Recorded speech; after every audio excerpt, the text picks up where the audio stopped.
Okay. Are we going? Are we good? I'm not entirely certain, and we're in that weird moment at the start where I'm not sure I'm actually connected. But I think I will say, hopefully, folks will let me know if I'm not. But welcome to live programming here at the More Freedom Foundation. Today, we're going to be talking Russia and Ukraine finally. It's a odd situation that I feel like I've said most of what I wanted to say about this like 8 years ago. I don't think the situation has changed much in its fundamentals, frankly. But it's certainly something that folks have been very interested in recent weeks, and I have a few things to say about that. My fundamental take is that Russia has lost and has lost almost entirely in the West. In recent years, it's been interesting to see that Russia has been able to assert itself both in the sort of Central Asian Stan region and also in the Caucasus. I would argue, in fact, that Russia has essentially won in the Caucasus and closed that frontier for NATO.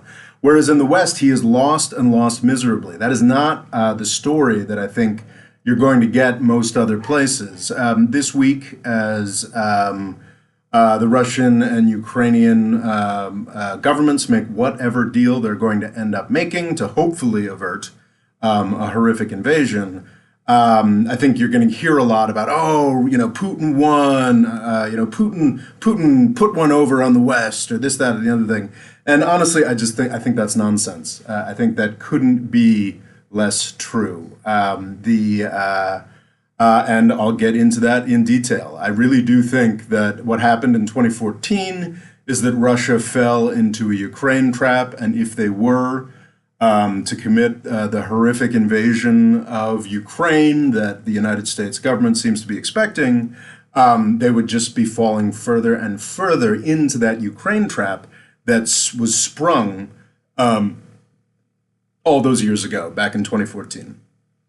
Before we get into that, a few preliminaries. I have a presentation that I want to do. It's probably going to take 45 minutes to an hour, might be a little shorter. And then I'll get into questions. But I will not be taking any questions during the presentation. I don't have the mental bandwidth to pay attention to the chat. So we have a moderator, however. Logo Cool Extreme is here to make sure that the chat stays civil. You're allowed to say anything you want about me. You're allowed to say anything you want about Russia, Ukraine, policy, what have you. Let's not get too genocidal. Logo, I'll leave that at Logo's discretion. You can say anything you want about me, the arguments presented, the countries presented within reason, but you have to be civil to each other. You cannot disrupt the chat. It's very important that we allow civil conversation to happen here. If Logo Cool Extreme decides that you're being disruptive, either abusive of other folks or just spamming the chat, he will warn you. And then if you don't listen to him, he will block you. And there is no appeal from the court of Logo, so listen to what he says. All right, well, let's get into it. Fundamentally, I think the cable news in the United States has the memory of a gnat, has the memory of a small bug, and is looking for interesting narratives. And I think the narrative that they find exciting right now is this idea of the evil Putin who's going to go do this horrible, horrible thing. Now, let me be very clear to start off, because I think there's a lot that I'm going to say today that could be perceived as somehow pro-Russia or pro-Putin. And let me be very clear, Vladimir Putin and the Russian government made the decision to invade their neighbor and take Crimea. They made that decision. They made the decision to support separatists in the Donetsk and Luhansk republics that started a shooting war that has killed 15,000 people. The first shooting war in Europe in the 21st century. It's a really horrific decision that Putin and Russia made. It is, I'm not someone who's here to excuse anything that Russia might do. However, I think the story is a lot more complicated than we are told. I think that Putin is not some, crazy crazy aggressor who's just sort of doing all this out of nowhere. It's actually quite consistent Russian policy going back to Boris Yeltsin, going back to Gorbachev, who believed that NATO would not expand beyond East Germany, to rigorously oppose NATO expansion. Putin, for the first 8 years he was in power, was very clear about, was doing what he could to try to stave off NATO expansion. And when it looked like it was on the table for NATO to expand to Georgia and Ukraine, he started acting out militarily, first in 2008, then in 2014. It is key to emphasize it is never okay. It is not okay when the Saudis invade Yemen. It is not okay when Turkey invades Syria. And it is not okay when Russia invades Ukraine. These are central principles of the post-World War II order that are being discarded. Obviously, none of these rules ever applied to the United States because we're in charge. But I think we do have a real problem. I'm going to talk about this more in a produced video next week. We have a real problem over the past decade of the norm that you don't invade your neighbor, you don't do military stuff, has collapsed. We've got 3 countries over the past decade that are beating up on their poorer neighbor. So far, this might change this week, so far the body count in Russia's invasion of Ukraine is much lower than the body count of Turkey's invasion of Syria or Saudi Arabia and the UAE's invasion of Yemen, but Russia was first. Certainly Turkey and the United States were doing everything they could to destabilize Syria from 2011. But it was Russia. It was Russia that made invading your neighbor okay. Turkey didn't have boots on the ground in Syria until 2016. Saudi Arabia didn't launch its invasion of Yemen until 2015. Putin's invasion of Crimea was phenomenally stupid and an utter failure. If we do see a horrific invasion of Ukraine this week, this month, it's not really something I'm expecting, but if we do see it, the guilty party will be Vladimir Putin, will be Russia. But what I think is very important is to look a little more seriously at why this is happening, why we have gotten to this point, why Russia has been backed into a corner to the extent that they think they have to act in such a norm-destroying, frankly, evil manner. And I do believe that Putin believes he's been forced to do this.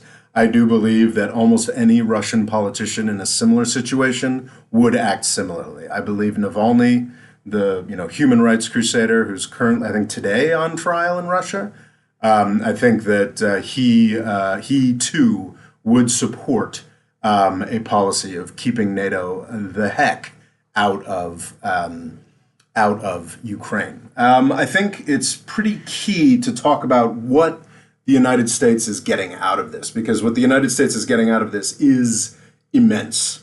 NATO is a military organization that was founded to fight the Soviet Union. It won. I mean, that's a statement I'd like to make a little more complex, but for the purposes of this presentation, the Cold War ended, NATO was triumphant, and what should have happened, what the Bush administration, the first Bush administration, promised Gorbachev, the frankly heroic guy.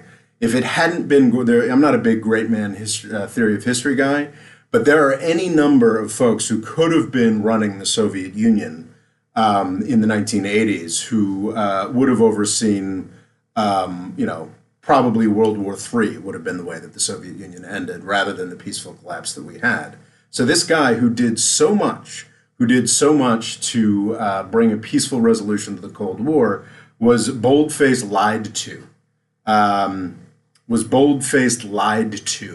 By Bush, because Clinton expanded NATO. Importantly, George Bush expanded NATO into the Baltic countries, which used to be part of the Soviet Union. This is something that was obviously unacceptable to the Russians, but we did it anyway because, they were weak and we like to push people around. The question is why? And I've often thought of this as just sort of a fit of absence of mind, just sort of pointlessness, just sort of stupidity. We had all these heroic dissidents in Eastern Europe throughout the 70s and 80s. We like them a lot. We have positive thoughts about them. And then in the 90s, they'd come and have press conferences with Clinton and talk about the struggles of their new country and talk about how important it was that they be further supported. And Clinton said, sure, why not bring them into NATO? What could it hurt? What could it hurt? Something we just didn't think about.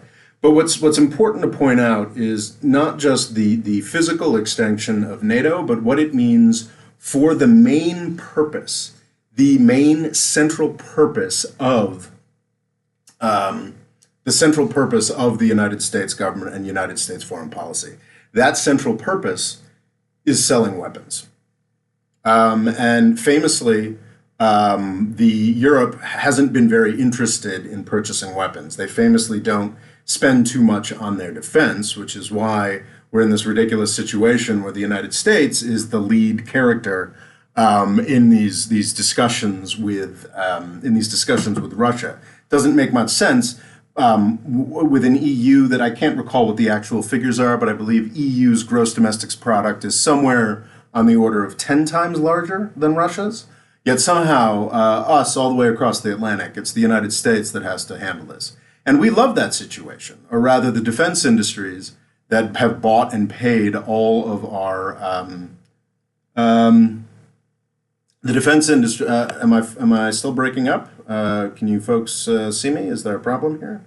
The defense industries that seem to own most of our Congress people really like this situation, and they like it even better because they like it even better now because of the impact that this. They really like this because of the impact that it's having on European defense industry spending. They are. It keeps breaking up. It's fine here. Okay. Well, I'm just going to keep going. They love the fact. Okay, stream is okay. Sorry. Okay, I'm no longer getting errors. That's good. Yeah, breaking up. That's really frustrating. Sorry, guys. This is what you get in Puerto Rico, I guess. So where was I? I was talking about the real reason why this is happening why this crisis is happening. The real reason this crisis is happening is because NATO wants to sell weapons, and it has been phenomenally successful. This past 8 years of stress, Sturm und Drang with Russia, it's been pretty debilitating for the Russian economy. It's been an incredible net loss there, but it has been an incredible net gain for U.S. defense contractors. You might be familiar with the F-35 fighter pilot, a famous fighter plane, sort of a famous joke of a vehicle. It's plausibly could actually be useful in a real war situation. Supposedly there's all kinds of high tech there that's going to be super useful for folks, but you can't really say one way or the other. Streaming's gone. The stream's gone. That's great. Seriously, we're not here?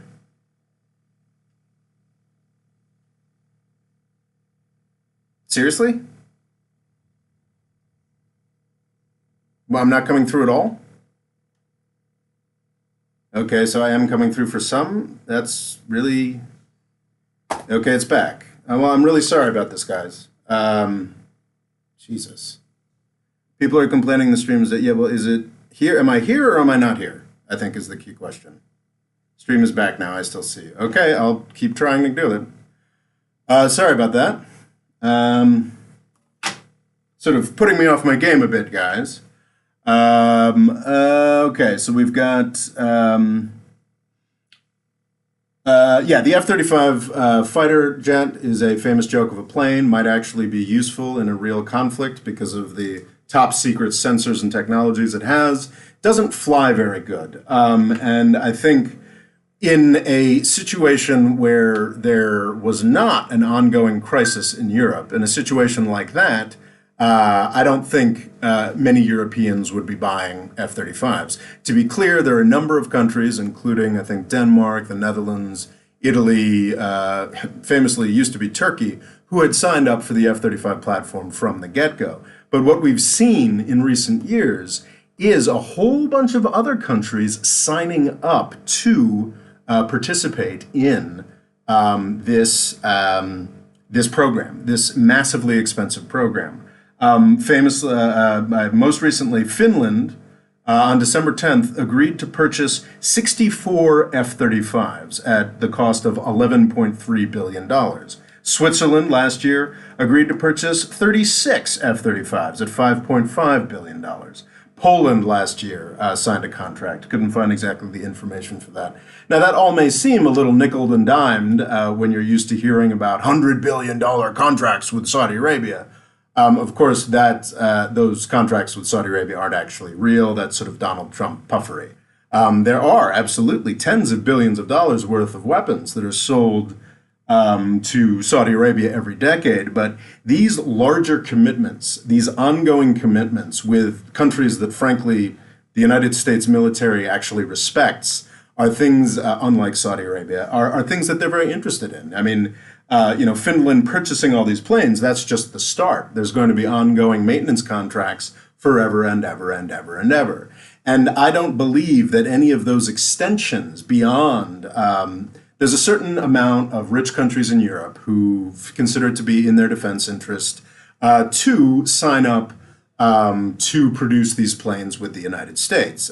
Certain components of the F-35 are built in certain components of the F-35 are built within European countries. I believe there were some components that were fashioned in Turkey as well before the S-400 controversy. But what we're seeing now is many more marginal countries, nominally neutral countries. That's what's interesting. Finland and Switzerland are both supposedly, it's pretty qualified at this point, but are supposedly more neutral countries. Finland's not in NATO, famously. But they're already, even as a non-NATO country, Finland is purchasing, the absolute prize and pinnacle of U.S. defense systems. Switzerland, a neutral country, is purchasing all this. One of the saddest things that I saw is there's actually serious interest from Greece and Romania in purchasing the F-35. I mean, Greece is famously a country that's experienced something of a Great Depression over the past decade. And it's supposed to buy these F-35s, billions of dollars worth of F-35s. I think possibly in part that's just an attempt to stick it to Turkey. But yeah, it's quite extraordinary how badly, if Putin's real goal was to get the United States out of Europe and to make Russia safer from Western U.S. weapons and keep the militaries of Europe smaller, if that was Putin's goal, he has manifestly failed. Even if he rolls into Ukraine and takes the entire country, he's failed. And actually, if he really does roll into Ukraine in a huge way, which I think is very unlikely, if he really does do that, then this dynamic speeds up further and further. We might begin to see Germany remilitarize. We'll certainly see Poland and Hungary purchase many, many, many more weapons. This is not actually working for Putin. I think one of the most on-point things that I heard was somebody had pointed out, perhaps this is a little offensive to Estonians, and I apologize, but yeah, NATO is already in the St. Petersburg suburbs. The second city of Russia is a quick drive from a NATO country that will probably, I believe there are now U.S. soldiers in the Baltics. That might have gone back and forth over the past 8 years. But certainly if there is a mass invasion of Ukraine, we will see a dramatic stepping up of U.S. presence in all of these countries on Russia's border. Just tremendous, tremendous failure. I think it's worth talking about what this actually means for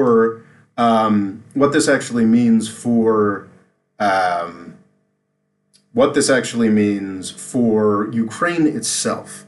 And I think what hasn't really been emphasized is the degree to which the United States has also been playing games with Ukraine and with the Ukrainian political system. One of the things that I find extraordinarily frustrating is the way that the 2014 coup is described in, like, the New York Times. They'll call it the revolution of dignity. They'll call it the Euromaidan protests. They'll call it this, that, and the other thing. What it was a coup. Yanukovych was a popularly elected pro-Russia president, and we didn't like that, and we supported a coup. Now, I'm not saying there weren't real folks in Ukraine who hated Yanukovych, who wanted him gone. It was a much more divided country in 2014 before Russia ran off with a lot of the very heavily pro-Russia bits. I think it's interesting to look at this. This is from 2019, but I think it's kind of fascinating. Just general attitudes towards Russia in Ukraine. So it's you can see here, we've got a coming up to 2014, we have a 92% approval rating for Russia in Ukraine. What I think that was particularly elevated in 2008, 2009, 2010 is because back in 2004, we made a huge big deal about the Orange Revolution, where a pro-West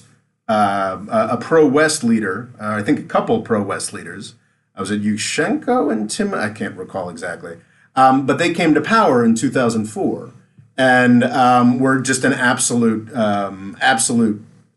cluster bomb. They stunk. They were not good. They were bad at leading the country. And Yanukovych, the guy who had already been ousted, won an election. So I think this period, if you look at this 2009-2010 period, general positive attitudes towards Russia after the abysmal, embarrassing, corrupt failure of the Orange Revolution of 2004-2005, we have a lot of positive feelings towards Russia in Ukraine.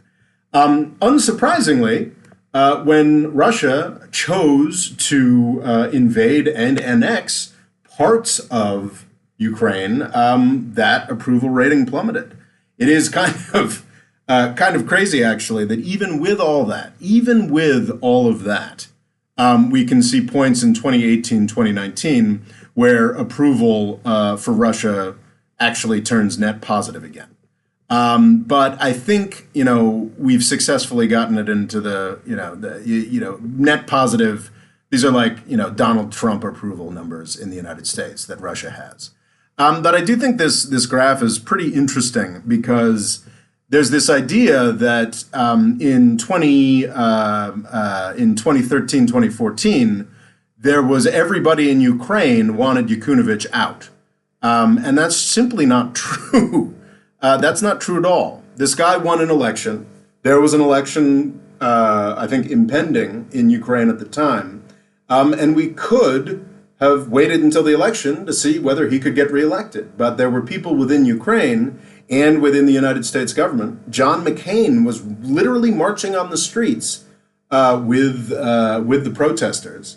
We have, thanks to legitimate Russian hacking, we have the conversations between Victoria Nuland, the gal who was running the Ukraine policy at that point, talking about organizing the new Ukrainian government a week before the pro-Russia president fled. It's really quite, I think this really hit me most hard on January 6th of last year. What we saw when Trump's yahoos invaded the Capitol building was a bunch of people who didn't believe that the president who had won was legitimate, and they wanted to force the people in power to let Trump be president.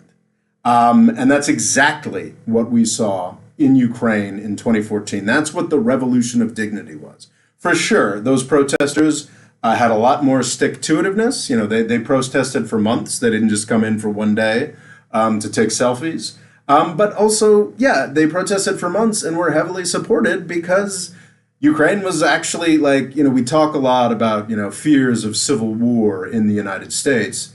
But, in Ukraine, they actually had, militias. And you had oligarchs who were more Western oriented, who were interested in funding these protests for months at a time. You had John McCain on the ground. You had serious U.S. resources being poured into taking what should have been a brief protest movement, where people made their anger known, and turned it into a fucking coup. That's what it was. It's a January 6th that succeeded.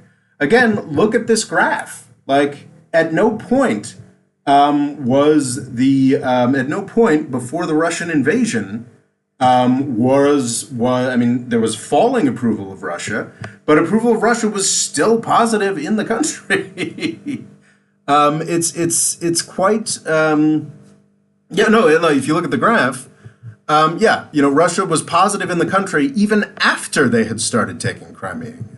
Their approval rating was still positive. So it's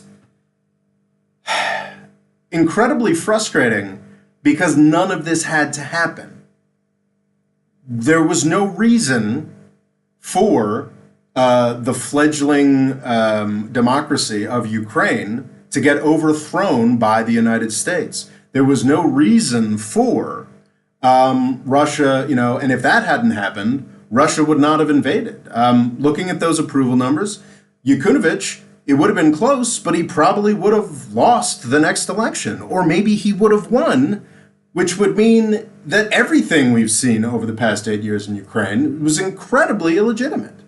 The amazingly frustrating description of, there was a YouTube video I've been using sort of as a source. It says Adam something. I think that's not it. I think that's the name. Adam something is the name of the channel, which basically provided like the U.S. Intelligence community's version. I'm not saying he's like bought in or anything. I think seems like he's a Eastern European who's very interested in working against Russian aggression, which is understandable. But it does seem like sort of the ideal U.S. intelligence community version of what happened. And it's fascinating the way he describes, Yanukovych had promised to sign an agreement with Europe, and then he didn't sign an agreement with Europe.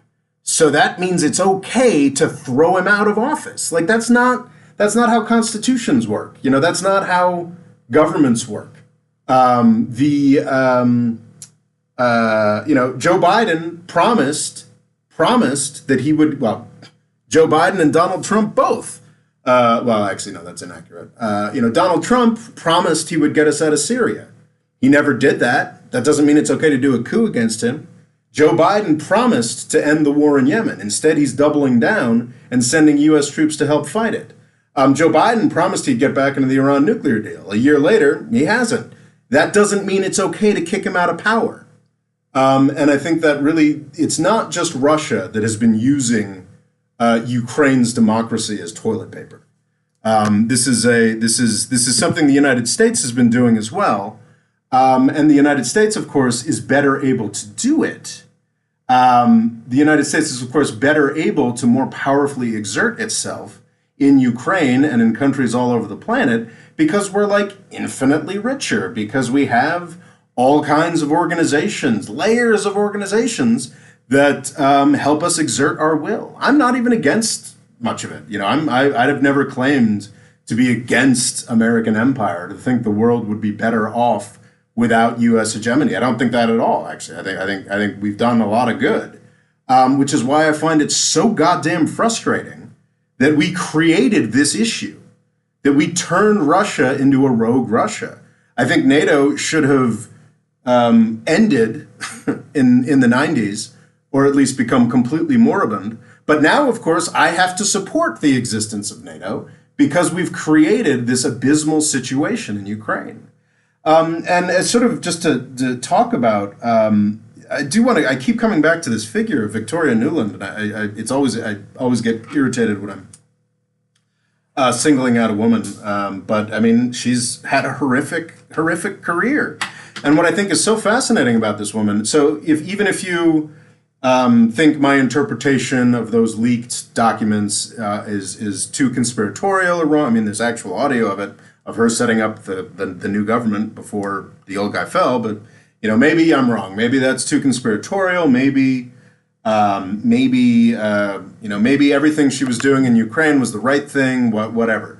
But regardless, this woman, Victoria Nuland, this professional, Victoria Nuland, oversaw the start of the first shooting war in Europe this century. Ended up with Russia annexing Crimea. Ended up, she was overseeing Ukraine and ended up, with the country divided. So I think by any measure, her tenure running Ukraine policy, even if you're not as, conspiratorial as I am, by any measure, her tenure running Ukraine policy was an obscene failure in the Obama administration. Joe Biden hired her to run Europe policy. She got a promotion. She's at the State Department again. And I've always found this incredibly frustrating, but I was doing a bit of a live chat elsewhere yesterday, and I was like, oh no, wait a second, she's being rewarded. Because this is actually from a particularly small-minded, idiotic, greedy, and stupid Washington, D.C. perspective. U.S. Ukraine policy over the past 8 years has been an extraordinary success. Of course she's gotten a promotion. It's exactly what we wanted to happen if your goal is selling F-35s to impoverished countries. If your goal is sort of selling F-35s to impoverished European countries like Greece and Romania, forcing NATO to purchase more military equipment, if that's your goal, which I do believe is the U.S. government's goal, then our policy has been a tremendous success. Tremendous success. Victoria Nuland should, I'm sure she's going to have a great time running government affairs and making millions of dollars a year for Boeing or Lockheed Martin pretty soon, because she's made them tens of billions of dollars. That's the goal for the United States. And this is something that we've won. We've won. So whether or not, and I certainly pray not, and I think probably not, whether or not Russia invades Ukraine, the situation doesn't stop. The situation doesn't, there's no way for Russia to win here. If he invades Ukraine, then,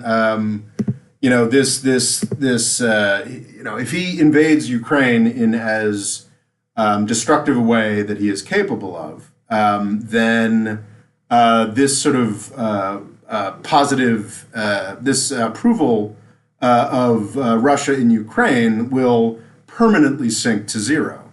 And he'll have lost the country even further, even more fully. So yeah, I just don't see it. I don't think it's likely that he's going to get in there. But whether or not he does, Russia remains the loser, and remains the loser by a wide margin. The only people who really won out of this is the U.S. defense industry. We got something else to do. As I pointed out in a short a couple weeks back, the reason we hear so much about Russia instead of China, which is actually a threat to the United States, I would say in a longer time frame than most talk about. But the reason we hear so much about Russia is because there are all these little European countries that have billions of dollars lying around to buy U.S. defense articles. To be clear, I mean, those contracts that I was talking about for the F-35s, those are some of the biggest ticket items. But thanks to this conflict in Ukraine that we started in 2014, well done, Victoria Nuland, or should I call you Vice President Nuland pretty soon, of Boeing, not the country. Because of that, we're not just selling F-35s, we're selling all manner of defense equipment to all these countries. And it's really quite sad. To talk a little bit about, I just saw a comment, I highly suspect Russia's ability to take over Ukraine anyways. I talked about this at length in a live chat a number of Man, it's so frustrating. Apparently, I'm breaking up again. Anyway, I talked about this at length in a live chat back in at the beginning of this cycle of panicking over Ukraine. And yeah, like the chances of the stuff that is being put out on U.S. cable news, the stuff that is being put out even in the New York Times is delusional. There's no way that Russia is going to take over all of Ukraine, is going to put Kiev under siege. Absolute nonsense. Caspian Report has I think he goes a little too far too, but he has a more plausible description of what would be likely. I think for me, I think the absolute maximum that penetration of Russia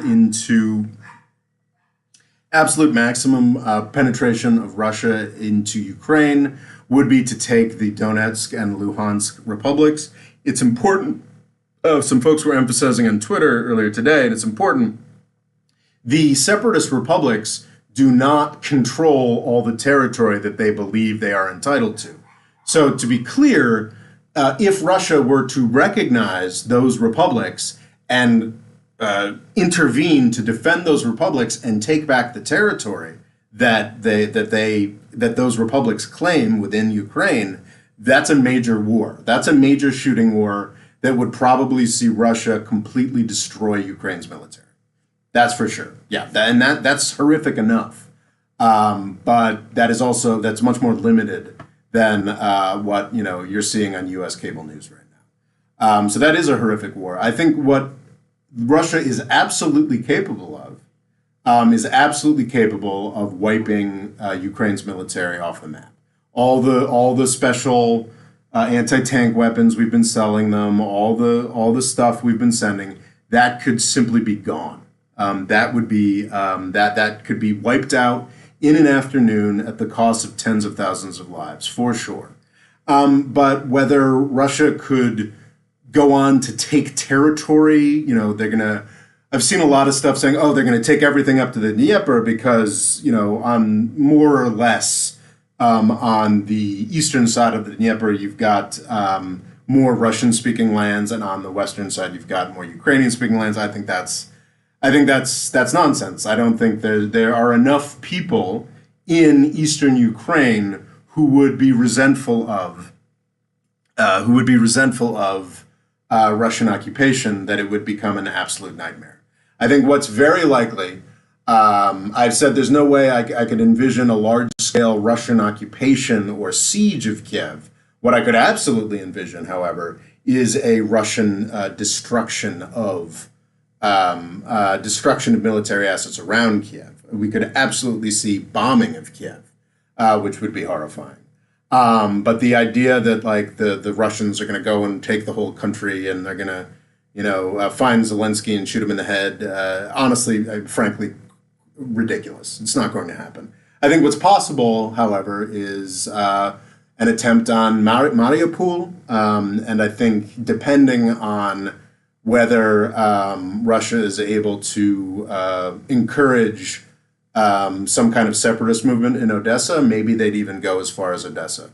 And if they went as far as Odessa, of course, that would, there's no way that any Ukrainian government could submit to that.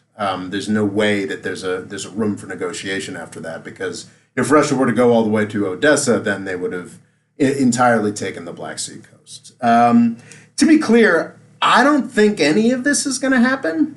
I was given pause last week. I made a couple TikToks where I was just like, this shit isn't going to happen, is it? I've made a number of those over the past couple of weeks. But last Friday, we got, I think a PBS reporter had the strongest statement he was given by the U.S. government. Basically, if CNN or MSNBC or Fox News comes and tells you about something about the world that the Pentagon told them, you can usually discount it. It's just U.S. government public relations. Those folks don't have a single repertorial bone in their body. They don't have any skepticism. They just print they're Pentagon stenographers. That's what U.S. cable news is. But yeah, look, I saw a series of tweets, really, really disturbing tweets from a PBS NewsHour. The public broadcasting system in the United States has a actually very well-respected nightly news hour that I generally tend to trust to not be so insane. And on Friday, they were like, it's on, direct from the U.S. government. Russia's going to invade. Everybody get ready. It's going to be really horrific. Expect hundreds of thousands to be killed, et cetera, et cetera, et cetera. And yeah, I saw that and I was like, well, okay, maybe I guess I was wrong. Maybe that's happening. We're in Tuesday now, and it just, it's not happening. And I'm falling back into skepticism. We've seen some indication of Russian troops pulling back from the border. That it's way too early to tell. There's a lot of, you can take that super suspicious, well, of course they'd tell us that. And my instinct is to mock that sort of thing. But actually, I think that if Russia were to invade, then yes, its first steps would be to make it look like they were withdrawing, to attempt to put some kind of element of surprise to it. So yeah, I'm not saying it's not possible that Russia will be invaded, that Russia will invade Ukraine. I think it's very possible this week. I think it would result in the wiping out it would result in the wiping out of Ukraine's military, the blowing up of all the lethal aid we've sent them almost immediately. I think what's more likely is a more punitive thing, an attempt to destroy Ukraine's military, make them suffer really heavily, and yes, annex those pieces of Eastern territory that are already controlled by pro-Russia separatists. And yeah, that would be really, really, really, really grim and horrific. But this idea that we're going to get a siege of Kiev just strikes me as ridiculous. Okay, I think 43 minutes in, that is everything I had prepared. Look at that, in just 40 minutes. So it's time for Q&A. I will talk about anything you guys want me to talk about. I'm cracking my Sprite, and yeah. So what do you want to talk about? What do we got going on in the chat? Obviously, I am more likely to respond to Super Chats. I am here to beg for your dollars. I'm very grateful for Super Chats. They help keep this channel going. But I will, of course, answer any other questions, both on YouTube and on TikTok. I'll answer some TikTok questions, too. Do we have questions? People who thought Afghanistan would hold for months against the Taliban, why won't they believe us? Says Rory Brown. Yeah. The extent to which the U.S. government has beclowned itself, luckily, nobody really pays attention.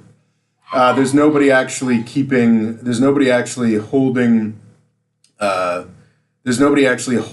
the U.S. government accountable for just the amount of lying it does. All of those confident declarations from the intelligence community over the past 5 years about how Russia and Trump were definitely in bed together and we're just a minute away from the concrete proof, and here's some dossiers, all bullshit. You might recall the Afghanistan bounties story, the idea that Russia was paying bounties to the Taliban for killing U.S. soldiers. 100% bullshit. Basically, you had generals come out and say that. The Havana syndrome nonsense. This is extraordinary. A couple of weeks back, the CIA actually came out and said, the media is getting a little too out ahead of itself. It's ridiculous that you're pretending that Havana syndrome is a thing. Like the actual CIA said, actually, this idea that Russia is attacking us with laser beams is bullshit. The CIA came out and said that. So it's a clown show. And it's really unfortunate because it's incredibly vital that we have real journalism and real reporting that holds people in power to account. And in cable news, we just don't have it. The New York Times has, actually. I know it's fashionable to hate on the New York Times, but they've done extraordinary work. They've done extraordinary work over the past. They've done extraordinary work over the past year, diving in a little more depth, talking about bombing that the Pentagon has done. You know, the Pentagon will say, "Oh, sure, it was fine. We bombed a whole bunch of terrorists," and then you push back like, "Oh, maybe some civilians died," and then you push back a little bit more, and actually there weren't any terrorists. The U.S. just blew up a family. That famously happened on the way out of Kabul. But the New York Times has been doing a series of extraordinarily important pieces, just saying, you know, laying out that almost everything the Pentagon tells us about who they're bombing and who they're killing is bullshit. And that's the kind of work we need more of. Unfortunately, most cable news is just, you know, eager to shovel you the most sensational garbage that the U.S. government gives to them to talk about, which is a real shame. What do you think of Germany's decision not to send any military aid to Ukraine? It's absolutely the right decision. 100% the right decision. I think I've talked about, I mean, again, look at this graph here. Like, even with this invasion, you've still got periods of time where Russia, you know, has an approval rating that's positive. The second biggest, my understanding is that the second biggest party in the Ukrainian parliament, or at least the Ukrainian opposition, is a pro-Russia party. If at any point, you know, the U.S. intelligence, you know, community lets it happen, or the multiple oligarchs that we are affiliated with allow it to happen, it is entirely within the realm of imagining, even now, that a pro-Russia party be elected. It's important. Zelensky, who's probably the best leader Ukraine has had since independence, which says nothing, he was elected on a peace with Russia platform. So why would we give Ukraine serious, complicated weaponry? We've been giving them Javelin anti-tank missiles, which are, I think Logo was mentioning in the comments, are essentially useless. I mean, come on. And Turkish drones, maybe more useful. But this is, you know, we're giving this poor country, you know, BB guns to go up against nukes, almost literally. And this is, you know, Russia is a country that's much poorer than it used to be, much less powerful than it used to be, but it is one of the most complicated military machines on the planet. And this idea that you're going to stop it by sending them, you know, a couple anti-tank missiles is laughable. To stop a military machine of that sophistication that is absolutely going to instantly control the air no matter what. They're going to have air dominance the way that the United States always does in Iraq and Syria and Yemen and Libya. They're instantly going to have complete air dominance. To shut that down, you need weapons of a complexity and a classified nature, a top secret nature, that that we're not going to give to Ukraine, because any honest appraisal of Ukraine says that pro-Russia parties come to power in that country democratically. So it's also a phenomenally corrupt place. Zelensky, as I said, Zelensky's probably best since independence, but he's actually got a number of opposition party leaders in jail. You know, I think this you know, Ukrainian democracy is a little oversold. I think Obama's position was that, and he got a lot of shit for it, after this had happened, his position for the duration of his time in power was like, I'm not going to send weapons to Ukraine, because the U.S. sending weapons to Ukraine, or Europe sending weapons to Ukraine, pisses Russia off, makes it, you know, it creates negativity and makes a Russian invasion more likely, and we are never going to send the serious weapons to Ukraine that could actually deter a Russian invasion. We're just not going to do that. I've got, what's up, dog? What's up, dog? Yes. Sorry, there's a dog in here. Yeah, there's just no, it's just not going to happen. Sorry, what was I talking about? Yeah, I was interrupted by a dog. But yeah, so I think, so Obama, I think, was entirely right in the Russia hoax nonsense miasma of the past 6 years. The Trump administration was forced to start sending weapons to Ukraine. Obama, I don't want to sound like a huge fan of Obama. I like the Iran nuclear deal and essentially nothing else that he did in foreign policy. But on this, he was right. Obama asserted that if we start sending lethal aid, if we start sending weapons to Ukraine, we're going to make an invasion much more likely. The Trump administration sent a whole bunch of weapons to Ukraine, which made the invasion much more likely. That's exactly what happened. So I think Germany really seems like the only adult here. I think people who are talking absolute insanity, people talking about, oh, what we should do right now is just cut Nord Stream 2. That's what we should do. And of course, Nord Stream 2 is the only thing we have, well, not the only, but the most important thing we have to hold over Russia's head. So I think it does seem there were some indications that the German government had come around to saying that if Russia invaded Ukraine, then they would shut down Nord Stream 2. And I think that threat, not the actually doing it, which would be idiotic, but that threat might be what is stopping the invasion. So do you think? So that's what I think about Germany's decision not to send any military to Ukraine. I've got a number. Oh, thanks, Christopher Murtaugh. That's very generous. Says thanks for keeping us informed. Was there another super chat that I missed? Jack Hawkins. There we go. If Kiev became uninhabitable with minimum or no military action, would not Ukraine split up with dueling governments east and why would Kiev become uninhabitable? Jack Hawkins, I don't quite understand. What, like they're going to nuke? I don't think anybody's going to nuke Kiev.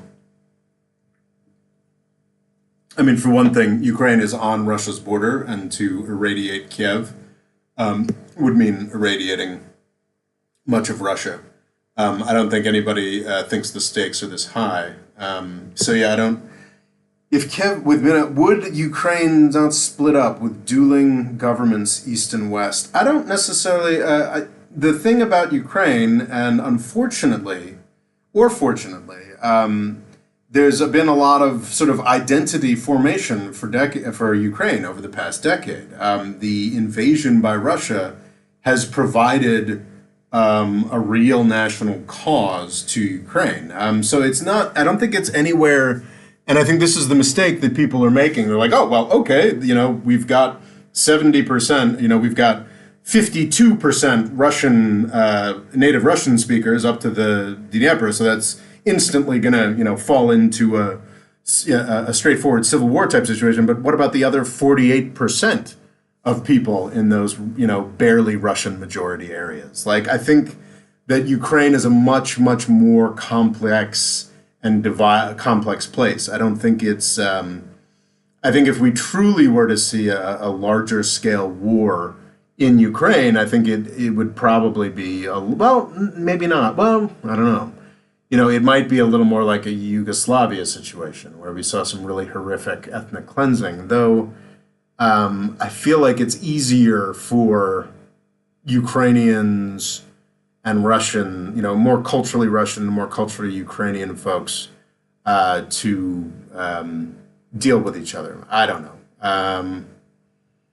It's a very difficult question. What I can say confidently is there's not a real, there's a civil war between Ukraine and between the pro-Russia breakaway republics, because in those places, and now more the case, you did have a critical mass of pro-Russia folks, but that fades. It's there's some, you can find decent maps like that fades. The extent to which if Donetsk and Luhansk are sort of dark red for percentage of native Russian speakers or folks who are affiliated with Russia, then as you get further towards the Dnieper, that fades to sort of a lighter red.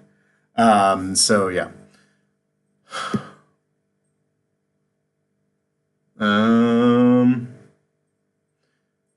That's a good question. What are your thoughts on the economic pitfalls of annexing the DPR or the LPR, the Donetsk People's Republic, the Luhansk People's Republic? These are the breakaway republics in the. I probably shouldn't be calling them republics, shouldn't I? I am against separatism. I am against whatever. The breakaway regions, Donetsk, Luhansk, what are the economic pitfalls of annexing? I think the economic pitfalls are high, but it's an interesting question because it's up to Europe whether they actually impose that. So would Germany cut off Nord Stream 2 if Russia started terror bombing Kiev? Of course. Would Germany cut off Nord Stream 2 if the Russian military started making a forced march to Odessa? I would hope so. I would think so.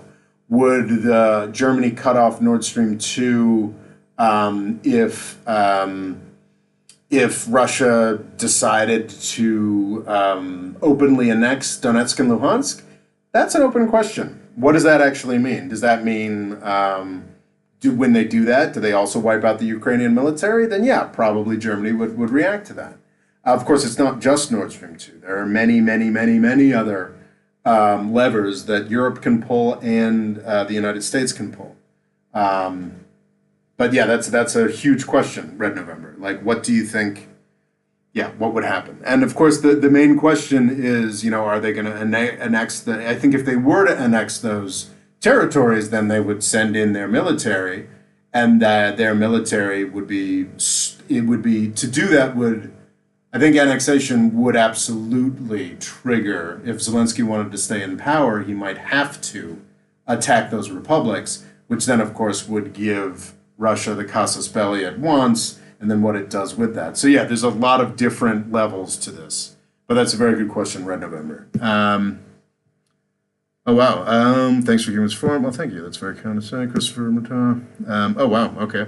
Brando Commando, thank you. Thoughts on increased British diplomacy around the world, specifically in this conflict, as well as France? Also, where's Erdogan? He touted his defense treaty with Ukraine in 2019, but he's absent. I think Erdogan is probably kind of wants to get out of the way. I mean, I think occasionally Erdogan bites off a little more than he can chew. And I think this would definitely be conflict where he's happy to fade into the background. Because if it looks seriously like we've got a horrific, hundreds of thousands of dead European war, that's gonna make anybody look pretty. And if Erdogan gets involved in a big way, then a really inconvenient data point that we all want to avoid. There are a number of launching pads. If you listen to, U.S. think tanks, U.S. media, this is just Putin being nasty. This is just Putin being a real dick out of nowhere. Or maybe it's because we left Afghanistan or some nonsense like that. There are a number of things that happened on our side, actions that Zelensky took. One of the main precipitating facts for Russia's big push was the arrest of a pro-Russia oligarch. Another big precipitating fact was Turkey selling a bunch of drones to Ukraine. Ukraine can't use those drones against the Russian military, not in any serious way. But they could certainly use those drones against the somewhat jury-rigged ad hoc forces of the Donetsk People's Republic, the Luhansk People's Republic, of those separatist groups. So if Erdogan were making a big deal of glad-handing everybody, trying to find solutions, trying to be the big man on campus right now, then we'd pretty naturally have a lot of questions about, but what about those weapons that you sold Ukraine that might have actually started this whole round of horrificness? So Erdogan doesn't want to answer those questions. U.S. media doesn't want to answer those questions. So I think that's why Erdogan's sort of taken a back seat here, as he often does. I mean, I think Erdogan in Turkey has had a tremendously positive impact in Libya. I think that they are absolutely he got them into a pretty horrific situation in Syria that they can't get out of. And really kind of, Russia just kind of really humiliated Erdogan in Armenia and Azerbaijan, though it's not something that's talked about much. So yeah, I don't think he's I don't think he really wants to be in the middle of this shit show. Increased British diplomacy. Britain is. There's over the past weeks, there's been a number of somewhat humiliating moments for the British government, British diplomacy. My understanding is that Boris Johnson right now is struggling for his political life, so he's obviously not too focused. Though, of course, he'd love a massive war in Europe at this point to distract from his tendency to throw parties while the rest of the country is locked down. Was it a foreign minister or was it a lower ranked official who had a meeting with Lavrov? I didn't look into this in detail with the Russian foreign minister, where this minister didn't know the difference between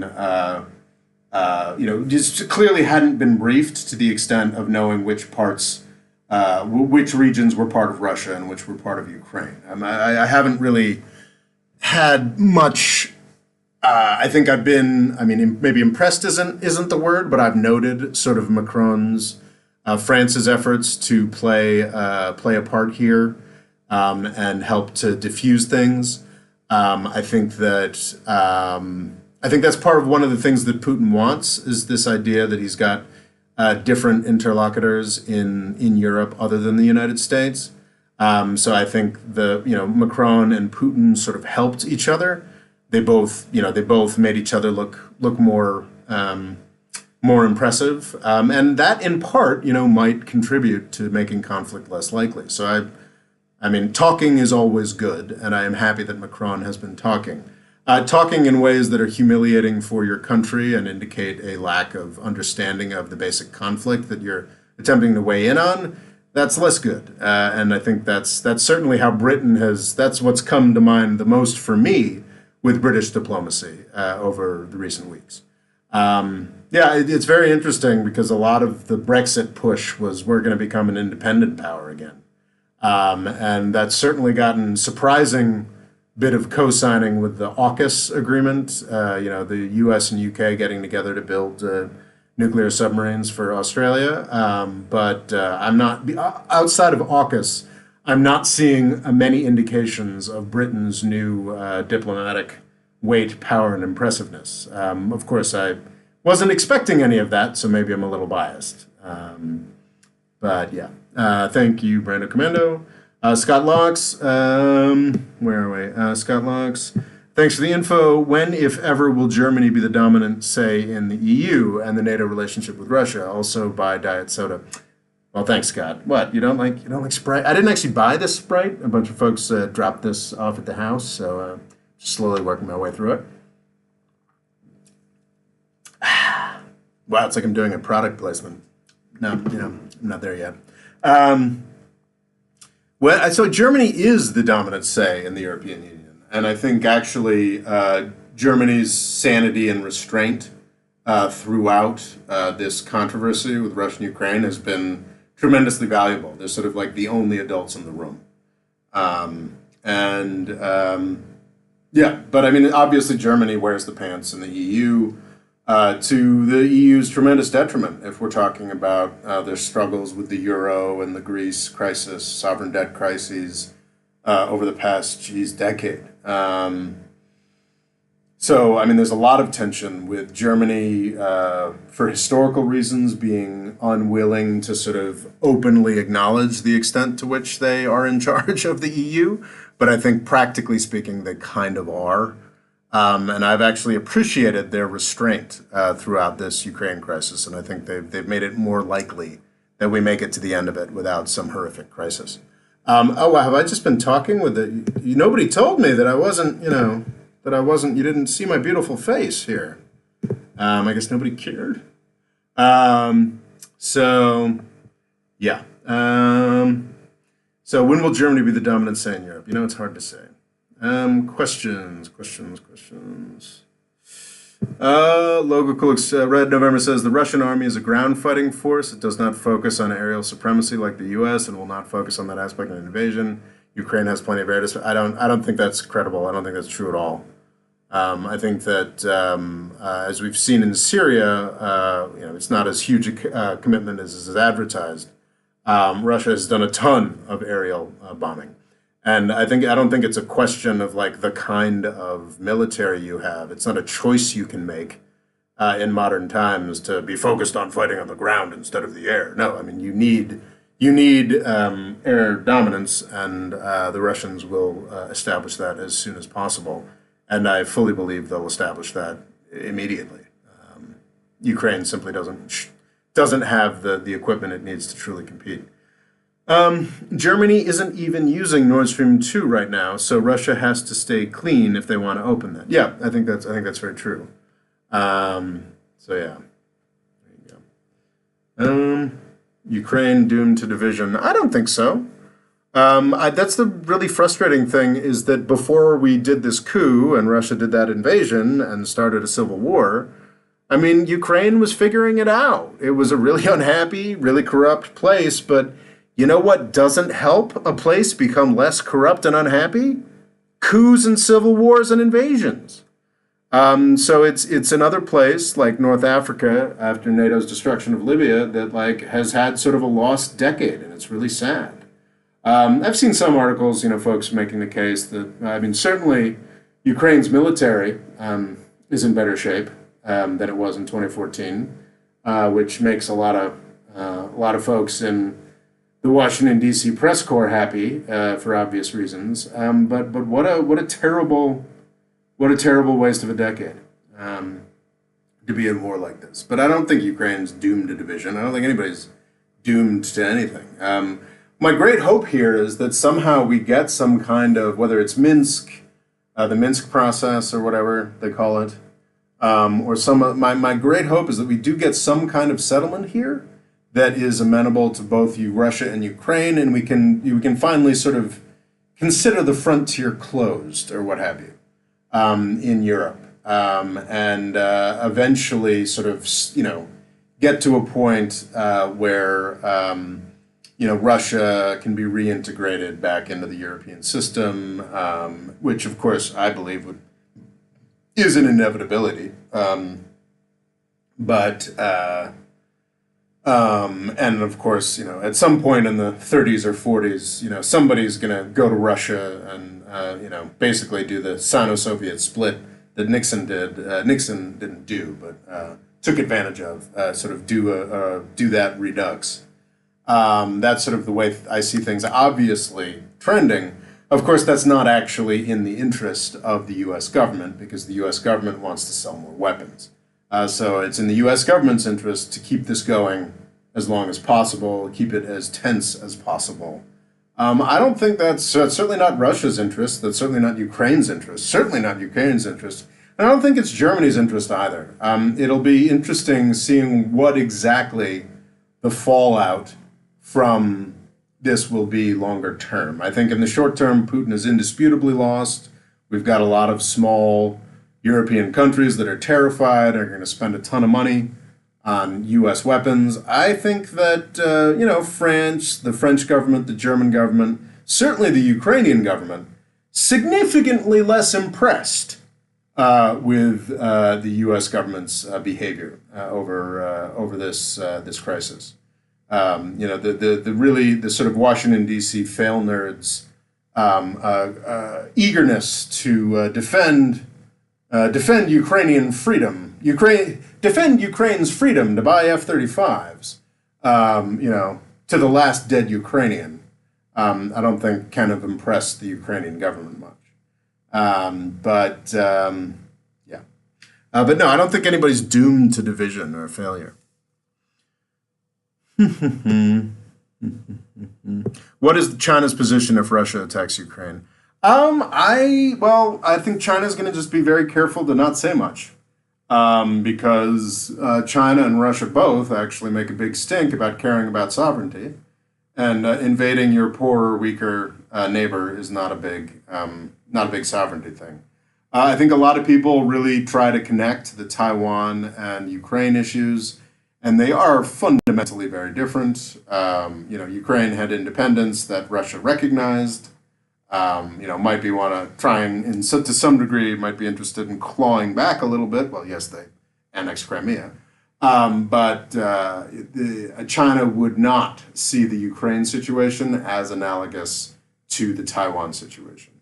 I think they can see that that's not the case.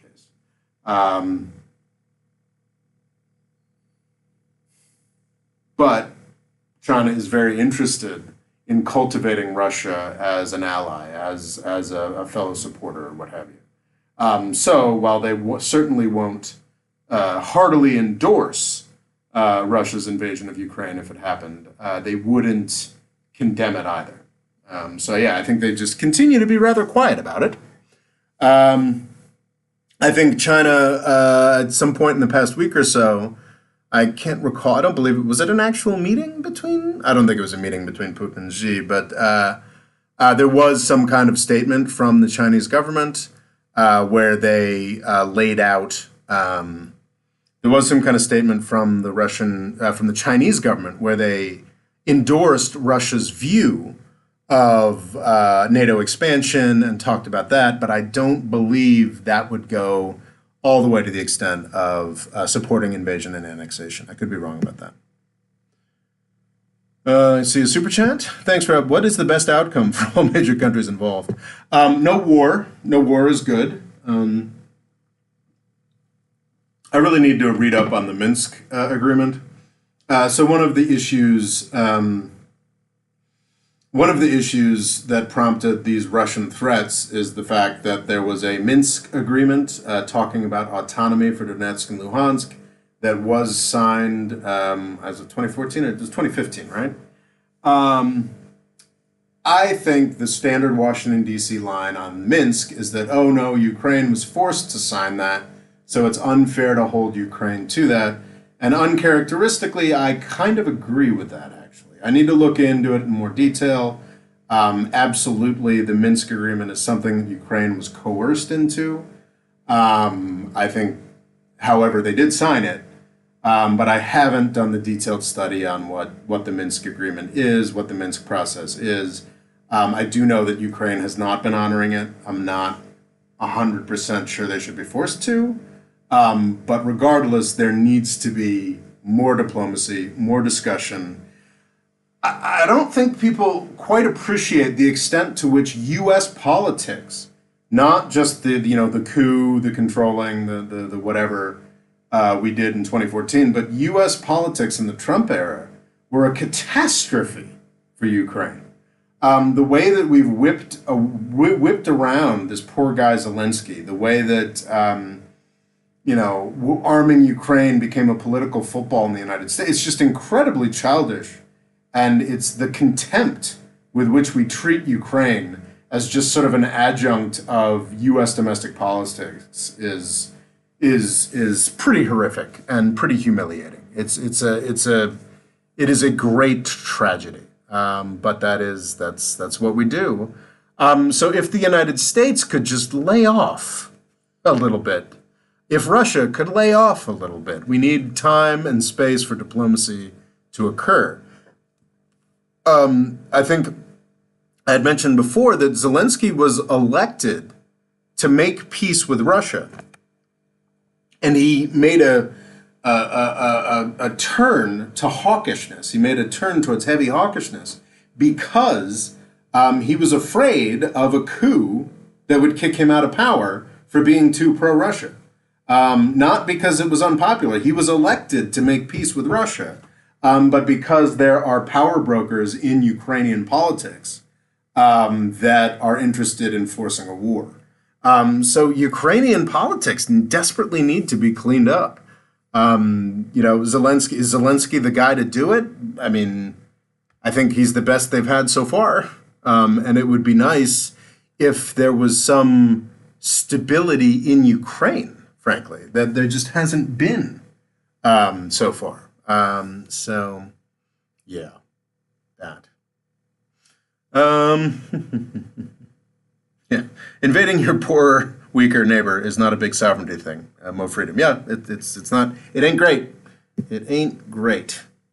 Do we have questions? I'm gonna do a Chinese friend of Mafadal says, a Chinese friend of mine thinks China should push for an Arab superstate to help China geopolitically against the U.S., which could backfire tremendously for China. That would be that would make the United States very angry. for sure. Have we got a TikTok question? I can't imagine the Russians starting a war. It couldn't possibly work. I can imagine the Russians starting a war in Ukraine. I think it's. I do think that the level of panic in the United States right now is inappropriate and unwarranted. But no, it could absolutely happen. You could absolutely see a Russian invasion of Ukraine. It's a real possibility, and we need to stop. We need to stop giving Ukraine weapons that make that more likely.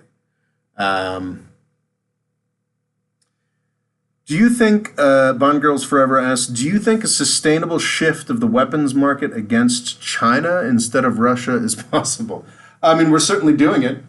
It's interesting. I've made an angry video saying, don't NATO China, at the end of the Obama administration, talking about Vietnam, because the Obama administration had approved Vietnam for arms purchases.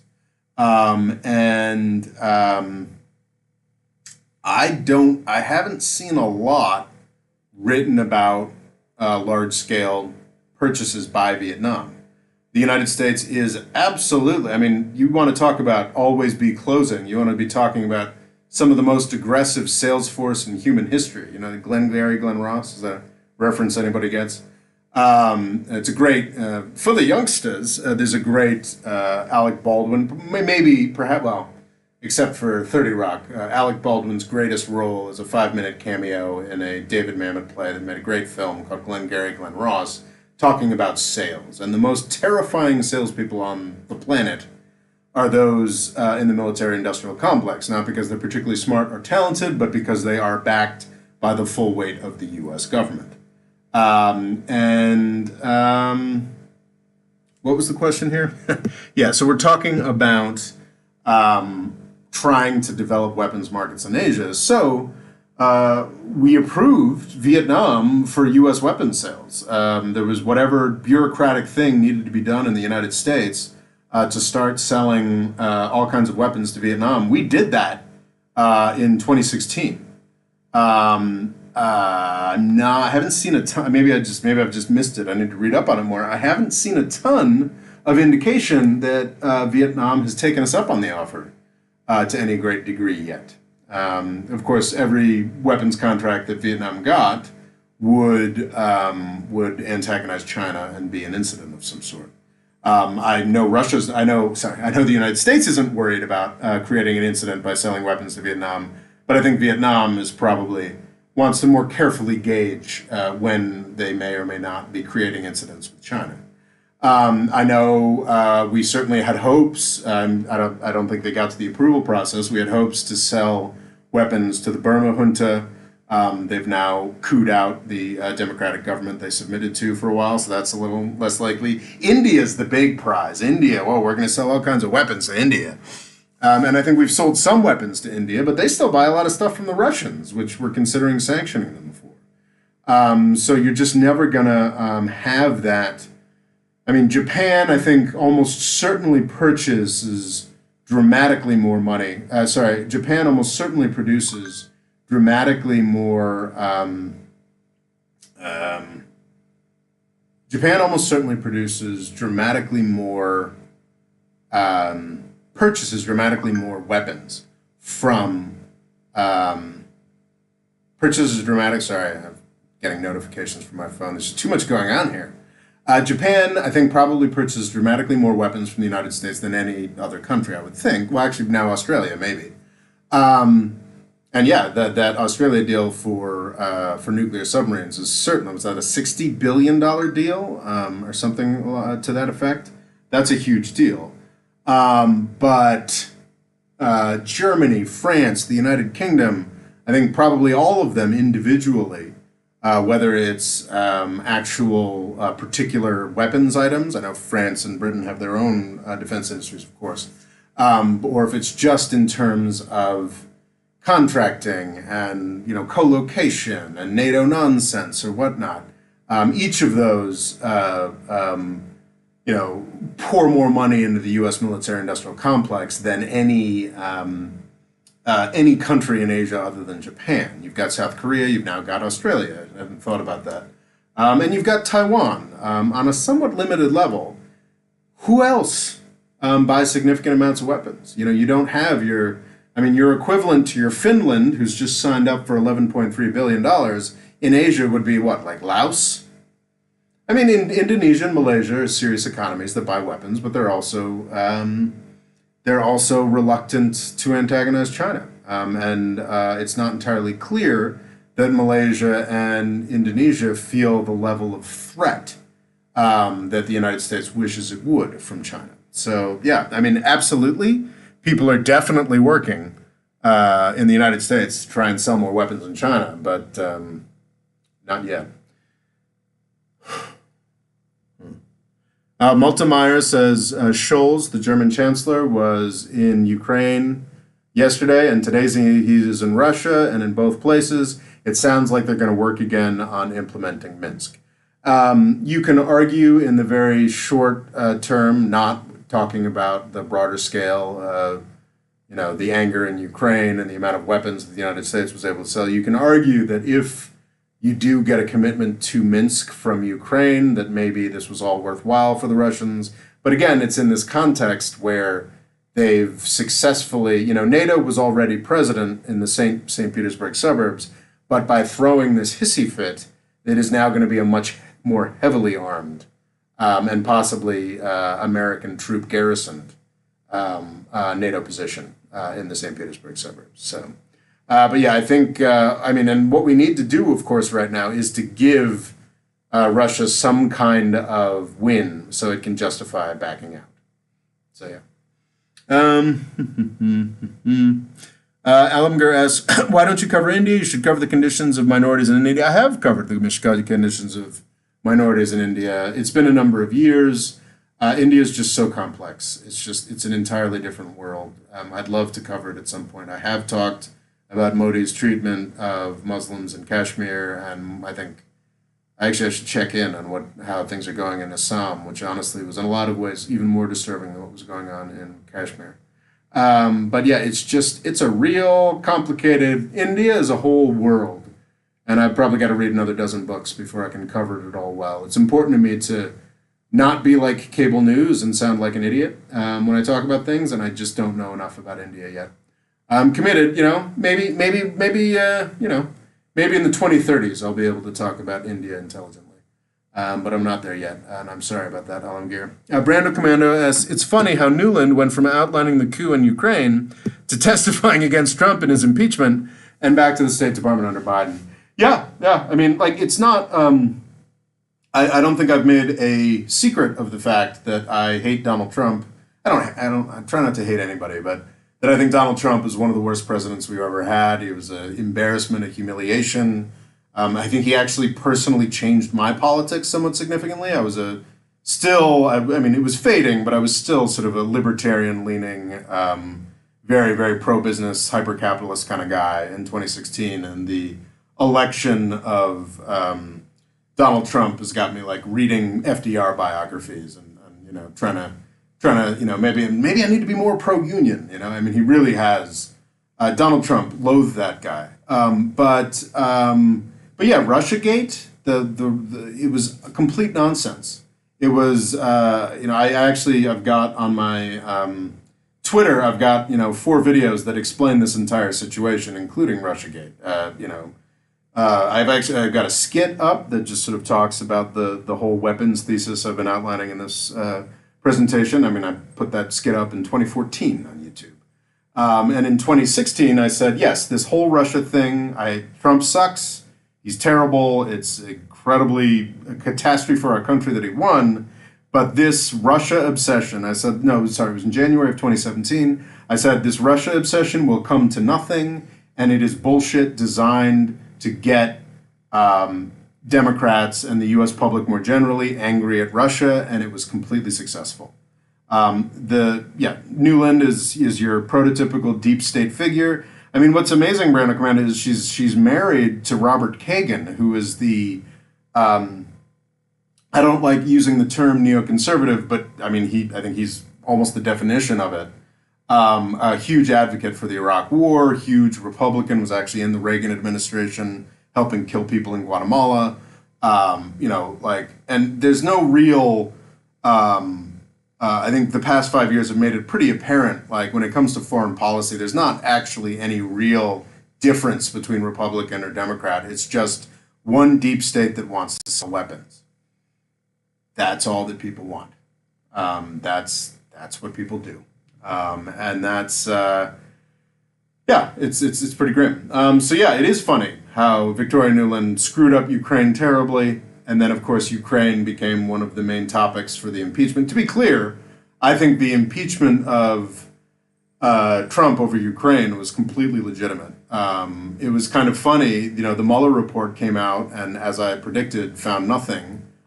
So he, it seems like, almost immediately set out to commit the crimes that he was accused and exonerated of in the Russia investigation. It's not surprising in the slightest. And you see, it's Victoria Nuland, Fiona Hill, Alexander Vindman. It's not at all surprising that there's a real overlap in these controversies. And I think it is underemphasized the degree to which the Biden administration's co-signing of Zelensky's sort of aggression and poking Russia over the course of 2021, what that all had to do with this Russia hoax nonsense, and that Democrats, because of this Russia hoax nonsense, have been convinced to become like pro-CIA McCarthyites. And that's a real tragedy. I could see at the end of 2016 and the beginning of 2017 that it was complete deep state blob, whatever you want to call it,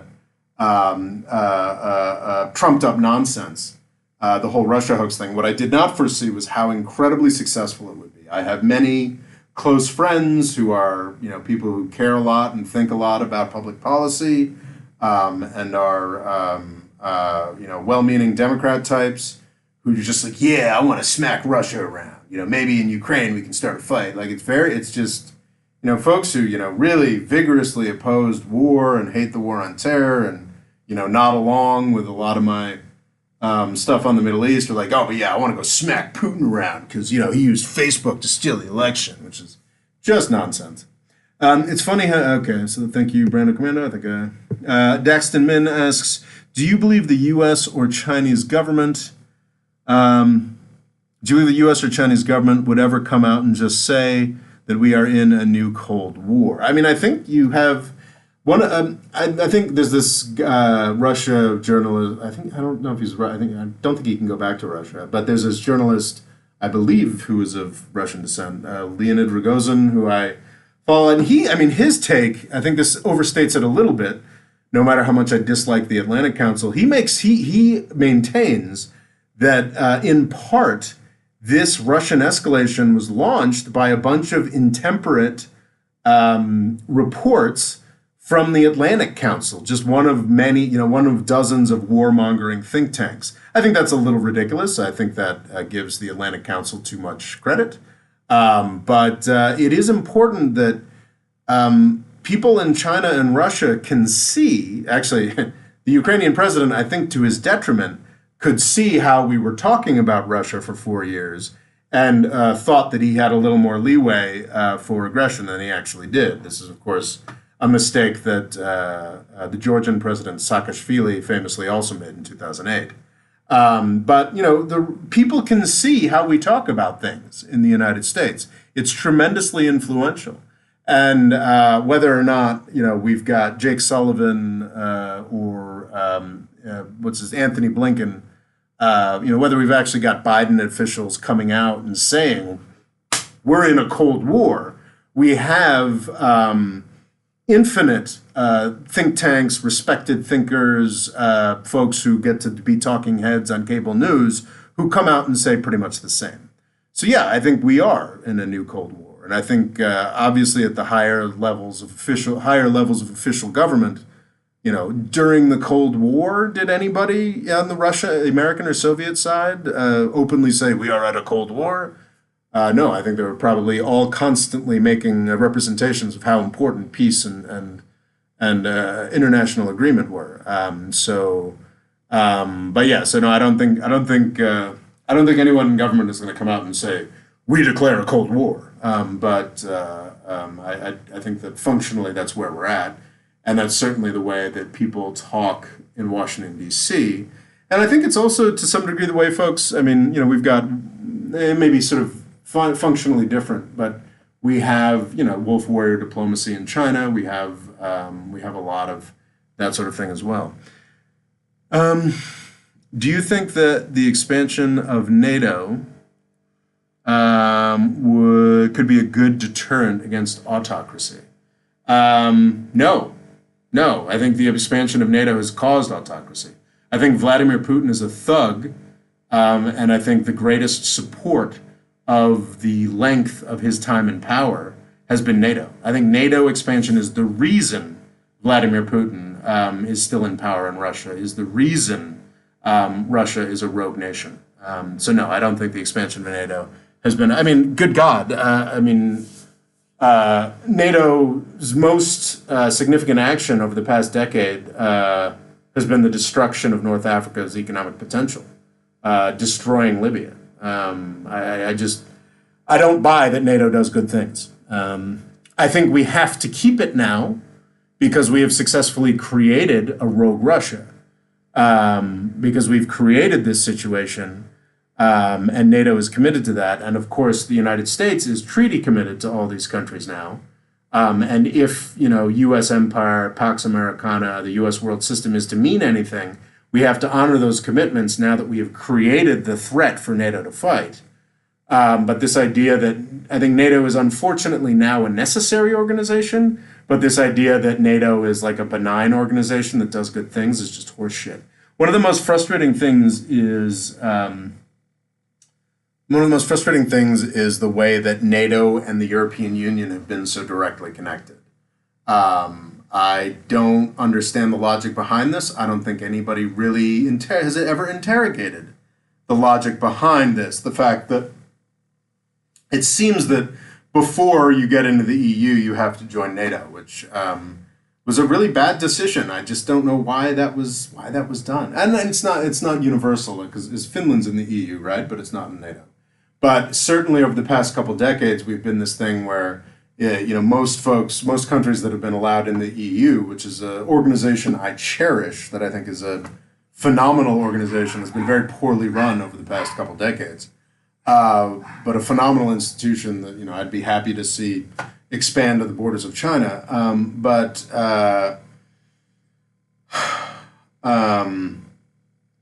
But for some reason, the EU and NATO have been coupled. I don't fully understand why that is. I think it's mostly just because most people who work on foreign policy in the United States and to Europe to a degree are about selling weapons. So, yeah, that's why that happened.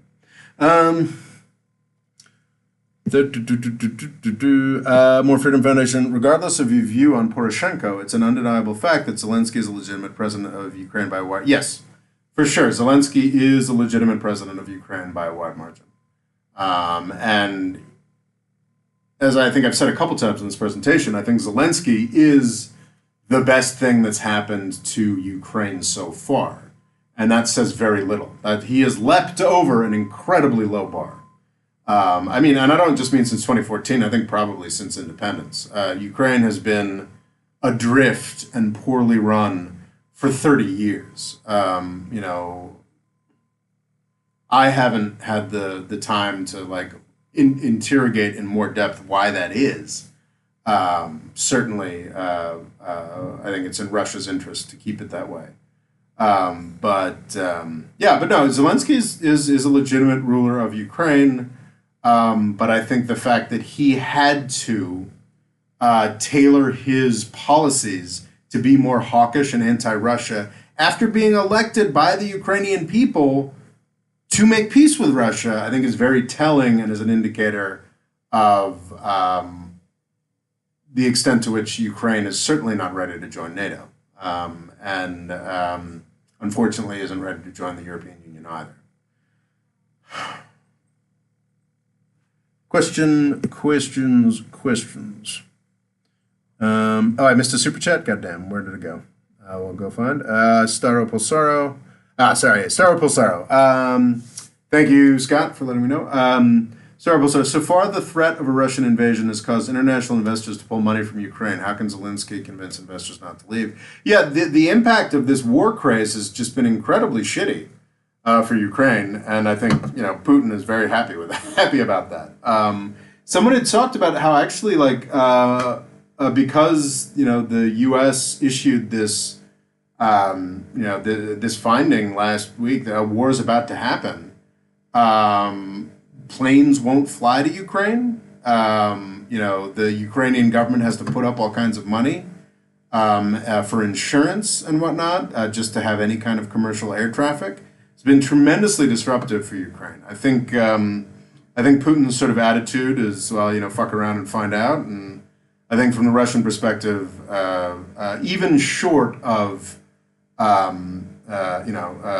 Ukraine fucked around and now they're finding out.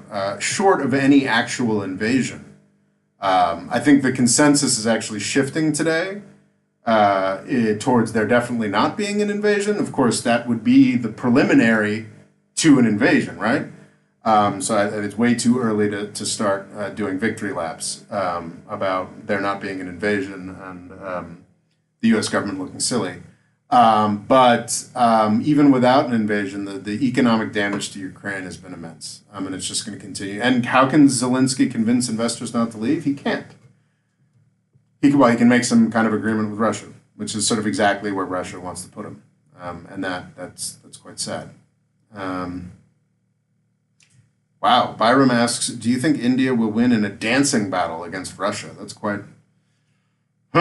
Well, I don't know. I mean, everybody loves the Soviet dancing videos put to modern music. That's always amusing. But I think India. I think generally has got.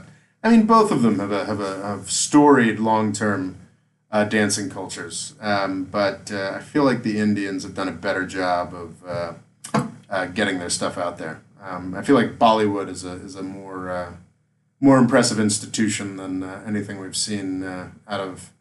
I think of Russian dance, I think more of sort of folk dancing at this point, whereas Bollywood is a worldwide industry. So, yeah, I think the Indians are probably going to win that one. The Ukraine government is corrupt and puts its people at risk. NATO job is not to start war. What NATO, it's a TikTok comment, what NATO has done is start a war. That's absolutely. Again, Putin and Russia should not ever be excused for their choice to invade and start this shooting war. But 100% NATO expansion started this war. The U.S. chose to start this war, whether consciously or not, out of an urge to sell weapons, and that has been entirely successful. Is this victory for Putin? No, I think this is an incredible loss for Putin, for Russia. I think there's a lot of stuff that gets left out. I think that I've read assessments that argue that Russia has actually done a better job than expected adapting to sanctions over the past now 8 years. Has done a better job of self-reliance and sort of crafting their economy in such a way that it can be more independent. But again, just as everything with this Russia-Ukraine conflict, is none of that had to happen. And yes, they've been impressive in their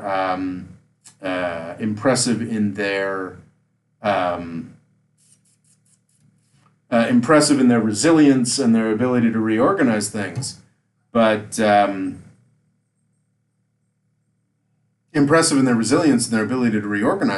it's still been incredibly costly to the average Russian's standard of living. It's been very difficult, and I think they're experiencing a moment of not 90s, but aughts style China boom, oil and gas prices, but that's not going to last. And the past 8 years of the Ukraine invasion coincided with historically cheap oil and gas prices, and I think we're going to get back to that quite soon. So yeah, it's all rather sad. It's not so much something that I think is a Russian victory in any sense. Did I miss another super chat? I'd love another super chat. Oh, well, there's another super chat. Okay. Thoughts on Belarus sending refugees to the Polish border? I can't think of any more horrific policy. The Polish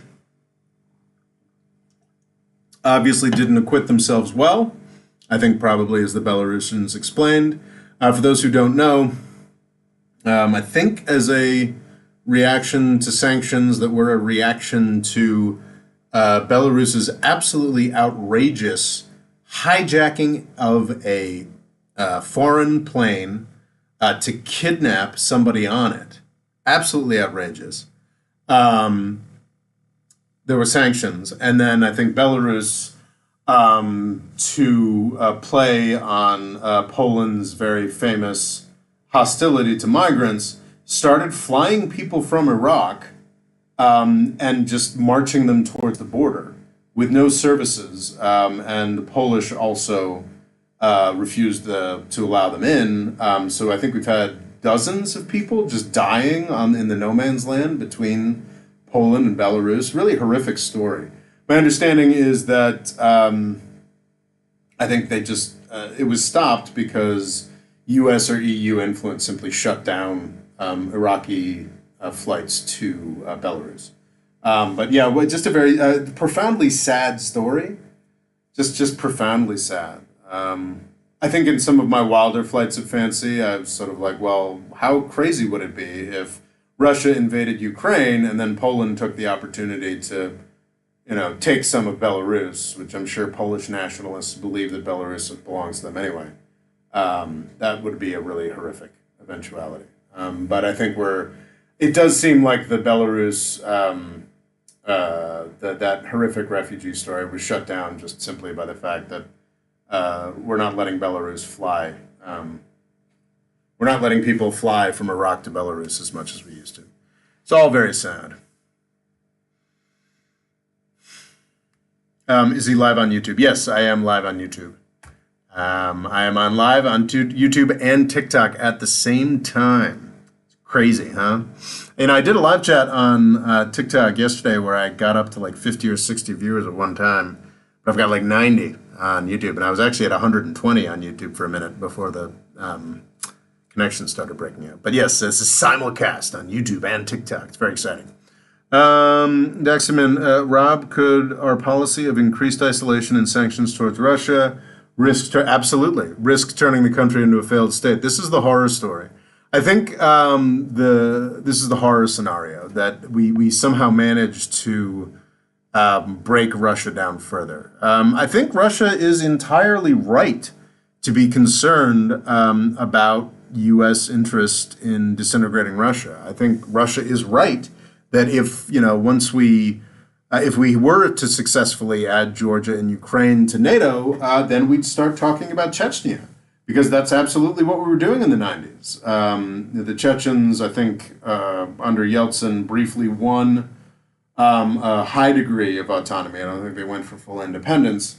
And then Putin, I think, first really centralized his, solidified his power by going into Chechnya and absolutely crushing that autonomy. But it's not paranoid for Russia to think that the United States would be eager or happy to promote disunion within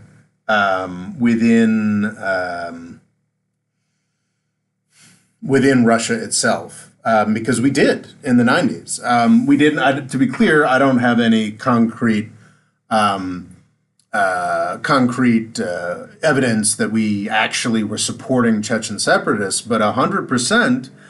Keep in mind that these Chechen separatists, I think by and large, the folks who were fighting the most were jihadists. I mean, they were very conservative Muslims, which was something that we did 100%, not just in Afghanistan, but we attempted throughout the Soviet Union to support Islamic radicalism. So while I don't believe at the time we were supporting in the 90s, I don't believe we were supporting those separatist elements in Chechnya. We 100% can. Okay, so I disconnected and reconnected. I hope I'm still going. The way that the United States reported on the Chechen separatism was certainly talking as if, oh, look at these heroic separatists, let's divide Russia. So I think, as we see in China, where I think we've pretty much won in Taiwan, and now we're talking about Hong Kong, and now we're talking about Xinjiang. I think Russia's entirely right to be concerned that if we got Georgia and Ukraine in NATO, the next thing we'd start talking about was Chechnya. So I think there's a really insane urge to just push these countries further and further and further and further in the name of selling weapons. And a concern I absolutely have is that Russia could just flatly break down. But I think I may have been wrong about that. As I said, I've been reading reports about how resilient Russia has been. And that's good, because you don't want Russia to be a failed state. Russia as a rogue state sucks. Russia as a failed state would be nightmarish. They still have this incredibly large nuclear arsenal. And if they become a failed state, I'm sure somebody responsible will try to make sure they didn't fire off any weapons themselves. But the decommissioned nuclear material, a bomb could fall off a truck. There's no worse scenario if you're worried about nuclear proliferation than a failed state Russia, which makes it so goddamn frustrating that the United States seems to be kind of okay with flirting with that in the name of selling more weapons, which is a tremendous frustrating.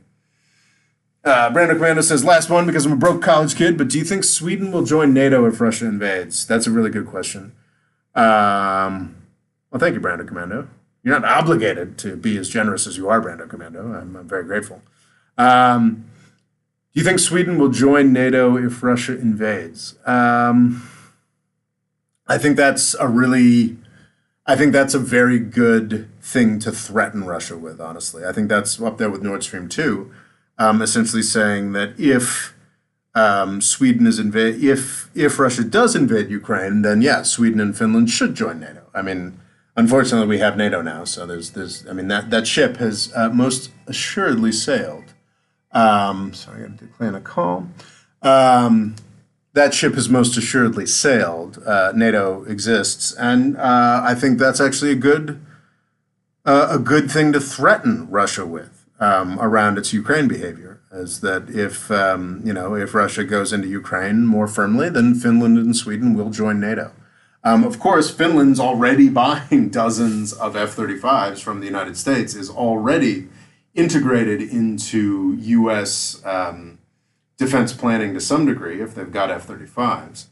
But if they were to join NATO formally, that would mean they would, be a part of NATO training exercises, be a part of NATO infrastructure more generally, and that would be a huge what's the word? That'd be a big deal. So yeah, I think that's Brandon Commando, I think that's a really good thing to threaten Russia with, to keep them out of Ukraine. I think that would be an appropriate approach. U.S. debt is based on the dollar, and you can't print at any time where the danger lay on. Okay. I think that's true. Do we have questions? More Freedom Foundation, can you tell the viewer? Okay, let's see. So I think we're actually closing in, unless there's any more super chats. I am Rob Morris. I publish every Tuesday on YouTube. This is the Tuesday video. Sometimes it's a live video like this, a live presentation. Sometimes it is a produced video. I think I'll probably have a produced video on Russia and Ukraine next week. No guarantees, of course, but that's the plan as of this writing. So you can sign up on YouTube. I'm, of course, on TikTok as well. I'd be delighted if you'd follow me there at More Freedom Foundation. I've got an Instagram account now, More Freedom Foundation. I think I'm going to start posting more reels there. Post on TikTok a couple times a day. Post on YouTube every day, YouTube Shorts. But of course, my Tuesday video I put more time and effort into, as I did with this one. You can find me on Twitter at RobboLaw. This channel is supported by patrons. First and foremost, Patreon. It's a crowdfunding thing. The only reason I am still able to do this is because of crowdfunders. Unfortunately, at this moment, a diminishing number of crowdfunders. So if you like this content, would like it to continue, it's important that you sign up on Patreon, or perhaps I also take donations on PayPal. If you sign up as a patron, we do we're now doing multiple things. If you sign up as a patron, you get access to our patrons only newscast. I can't cover everything that the patrons want, but once a month I try and cover every topic. I sort of prep ahead of time, and wow, that's a very generous super chat. Thank you, Elena. I prep ahead of time. I try to deal with all kinds of news items, everything that's relevant to the channel. That's the patrons only newscast. You sign up for that, you get it. Recently, I've signed up for a Discord. There is a Discord server that is available to patrons only. And at the patrons only Discord, we basically discuss things all week long. I've just a constant stream of discussion between patrons. I haven't been weighing in so much this month because I've been sort of on vacation. I'm in Puerto Rico right now. And I was in Oklahoma City, sunny, glamorous Oklahoma City, a couple weeks back, basically visiting my siblings, my brother in Oklahoma City, my sister in Puerto Rico. Yeah, there's a Discord server, so we're constantly discussing things, and once a month we also do a sort of Zoom call through Discord that I don't prepare anything for. We just sort of show up, shoot the shit, and discuss things. Well, with a range, I mean, I think usually there's at least 3 or 4 continents represented. It's a really fun thing to do. I really enjoy it. So yeah, if you sign up for Patreon, you get access to the Discord. I think that's most of the spieling. Oh, I've written a book called Avoiding the British Empire that describes, it's sort of a history of the British Empire, which is a lot more important, I think, than most acknowledge. The British Empire was much more similar to the current U.S. empire than we acknowledge.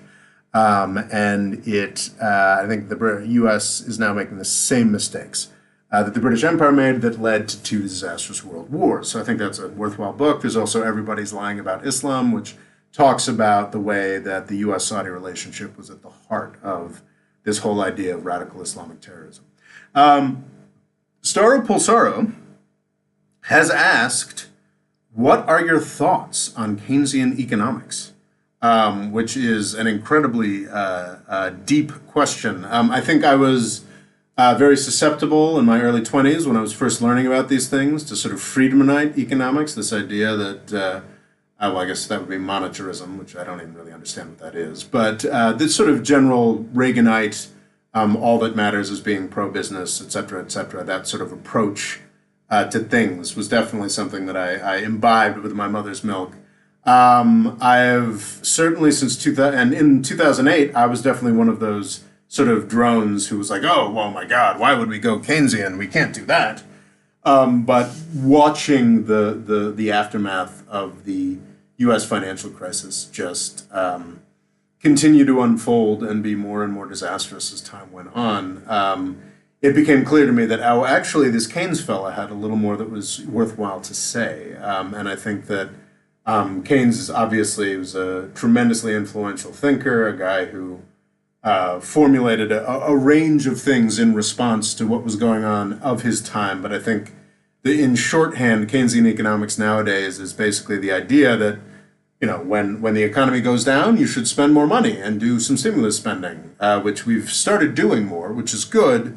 Of course, the flip side of that is that when the economy is doing well, you shouldn't spend money. And now we just seem to spend a ton of money all the time. But the Keynesianism, the idea that government has more of a role in smoothing economic cycles, in improving things more generally. I think traditionally it's a little more left-coded or whatever, but was it Nixon who said we're all Keynesians now? It's just part of the basic toolbox of government. So I am pro Keynesian economics to the extent that that means anything. Elena. Elena, that is a tremendously generous super chat with which you have said, woot!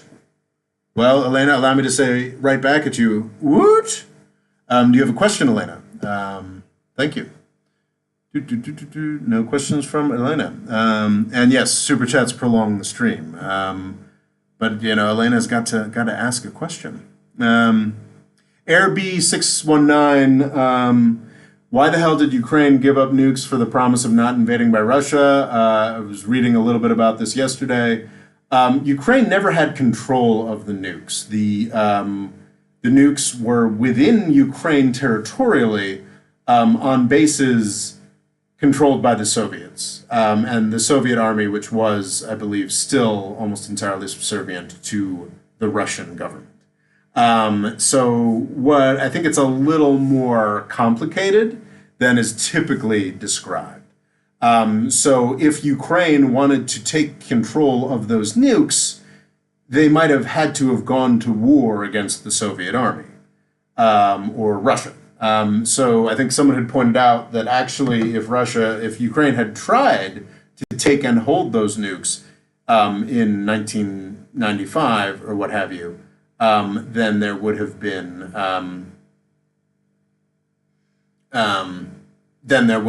a Russian invasion of Ukraine in 1995 that the United States might have actually supported. For 20 years, for just about 20 years, almost 25 years, from the early 90s, thanks to, imagine that, some visionary, intelligent U.S. congresspeople and U.S. Bureaucrats, the United States' main priority and certainly main funding stream was helping Russia decommission and continue to maintain control of its nuclear arsenal so as to avoid nuclear material falling into the hands of bad actors.